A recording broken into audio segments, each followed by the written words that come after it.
Hello guys, കുഴിമന്തിയേക്കാൻ പോയാലോ? വെറുതെ തരാപാരം എന്നപ്പോ ഒരു മന്തിയേക്കാൻ തോന്നി. അങ്ങനെ എന്റെ കൂട്ടത്തുള്ള കുരിപ്പള വിളിച്ചാൻ ഓൽക്കൊരു നേരത്തെ ഫുഡിന്റെ വക വാങ്ങിയെടുക്കുക വിചാരിച്ചു. നമ്മൾ നേരെ മന്തി പീടിയൊക്കെ ഇട്ട് വാങ്ങിയെടുക്കാറുണ്ടപ്പോ 100-110 എല്ലാവരും അടുത്തി. അത് എന്നെ മന്തി. അതന്നെ മന്തി. അതന്നെ ശരിക്കും വീടിന്റെ പേരെന്താ?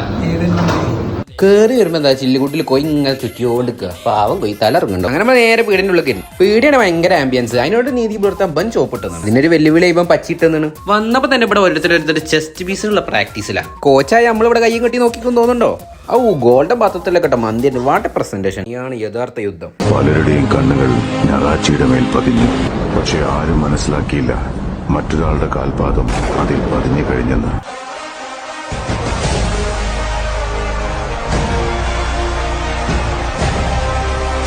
അങ്ങനെ യുദ്ധം നമ്മൾ വിജയിച്ചു. ഇതാണ് ഹണി ചില്ലി അൽഫാം ഇട്ടോ. പിന്നെ നല്ല ആവി പറക്കണ നല്ല മന്തി റൈസ് എടുത്ത് നമ്മളെ പ്ലേറ്റ് കിട്ടും. പിന്നെ കൂടെ പിടിക്കാൻ കുറച്ച് മയണൈസും. അത് മൂന്നും കൂടെ കയ്യിൻ്റെ ഉള്ളിലാക്കി ഒരു പിടി അങ്ങ് പിടിച്ച നമ്മള്.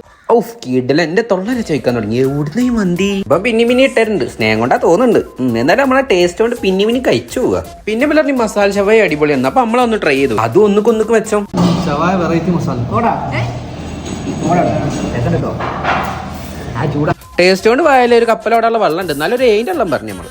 ജോസിനെ വിളിച്ചു വരുത്തി ഒരു നേരത്തെ ആഹാരം കൊടുക്കണമെന്ന് ഒരുപാട് നാളുണ്ട് ആഗ്രഹിക്കുന്നത്. പക്ഷെ ഇന്നാണ് നടന്നത്. ഒരു നേരത്തെ ആഹാരം ഇവന് നീ കൊടുക്കണമെന്ന് എന്നോട് പറഞ്ഞപ്പോ ഇത്രയും പ്രതീക്ഷിച്ചില്ല. ഇവിടെ ഇത് മാത്രമൊന്നും ഇട്ടുള്ളത്. ഇവലെ സിഗ്നേച്ചർ ആയിട്ടുള്ള ലൈവ് ആയിട്ടുള്ള മധുഹൂത്തും ഉണ്ട്. പിന്നെ ഇവലെ സ്പെഷ്യൽ ആയിട്ട് യമൻ ബിരിയാണി. ഇത് നിങ്ങൾ ഇവിടെ നിന്ന് തന്നെ കഴിക്കണം കേട്ടോ. ഇനിയിപ്പോ നിങ്ങൾ ഫാമിലിയൊക്കെ ആയിട്ട് വരികയാണെങ്കിൽ മജ്ലിസ് ആയിട്ട് ഇവിടെ ഇരുന്നും കഴിക്കാം. അതിനുള്ള സൗകര്യം ഇവിടെ ഉണ്ട്. അപ്പൊ നമ്മൾ ഈ പീടി വരുന്നത് എടപ്പാറ അങ്ങാടി നിന്ന് കോഴിക്കോടോടുള്ള KCBന്റെ തൊട്ട് പുറത്ത്. പിന്നെ എല്ലാവരും പാലത്ത് പോയി അവിടെ നിന്ന് 4 സോറിയും പറഞ്ഞു അവിടെ തന്നെ ബായും പറഞ്ഞു. അപ്പൊ